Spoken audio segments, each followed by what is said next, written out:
ওয়াশকুরুলি ওয়ালা তাকফুরুন।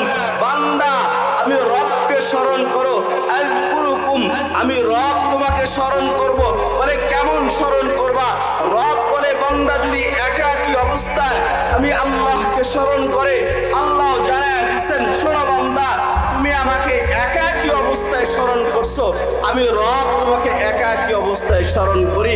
আর তুমি যখন ভরা মজলিসে, কোরআনের ময়দানে, ইসলামের ময়দানে যখন আমি রবকে স্মরণ করো, তখন আমি এর চাইতে উত্তম মজলিসে জান্নাতের ভিতরে সমস্ত ফেরেশতাদেরকে নিয়ে, এর চাইতে উত্তম মজলিসে, এর চাইতে দামি মজলিসে ফেরেশতাদেরকে নিয়ে আমি আল্লাহ তাআলা মাসমা করি।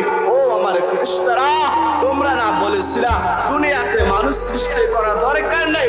আতাজালু ফিহা মান ইফসিদু ফিহা ওয়া ইয়াসফিকু দিমাআ ওয়া নাহনু নুসাব্বিহু বিহামদিকা ওয়া নুকদ্দিসু লাক। আয় রব, দুনিয়াতে মানুষ সৃষ্টি করা দরকার নাই। কেননা তারা তো দুনিয়াতে যাওয়ার পরে মারামারি করবে, খুন খারাপি করবে, রক্তপাত ঘটাবে, একজন আরেকজনের হক মেরে খাবে, একজন আরেকজনের অন্যায়ভাবে থাপুড় দিবে, একজন আরেকজনের অত্যাচার করবে, একজন আরেকজনের জুলুম করবে, অন্যের জমি মেরে খাবে, অন্যের আল কেটে খাবে। আজকে তাকায় দেখো না, আজকে তাকায় দেখো ওই শেরপুর শহরের ভিতরে, ওই তাজকিয়াতুল উম্মাহ মহিলা মাদ্রাসার ভিতরে তাকায় দেখো, এই জায়গায় কি আমার বান্দাগুলা মারামারি করে? ফেরেশতারা বলবে, আল্লাহ, তারা তো মারামারি করে না। বলে খুন খারাপি করে? বলে না, তারা খুন খারাপি করে না। আল্লাহ বলবেন, তাহলে কি অন্যের জমিন মেরে খাইতেছে? বলে না।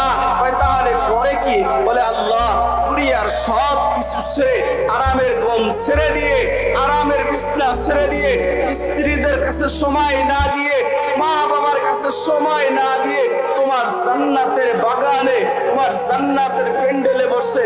বলে কি জন্য বসে? কি জন্য বসে? আল্লাহ তাআলার কাছে ফেরেশতারা বলবেন, আল্লাহ তোমাকে বিশ্বাস করে, তোমার রাসূলের উপর ঈমান এনেছে, তোমাকে ভালোবাসে। আল্লাহ বলবেন, আমার রাসূলকে কি দেখেছে? বলবে না, রাসূলকে দেখে নাই, এরপরেও বিশ্বাস করছে।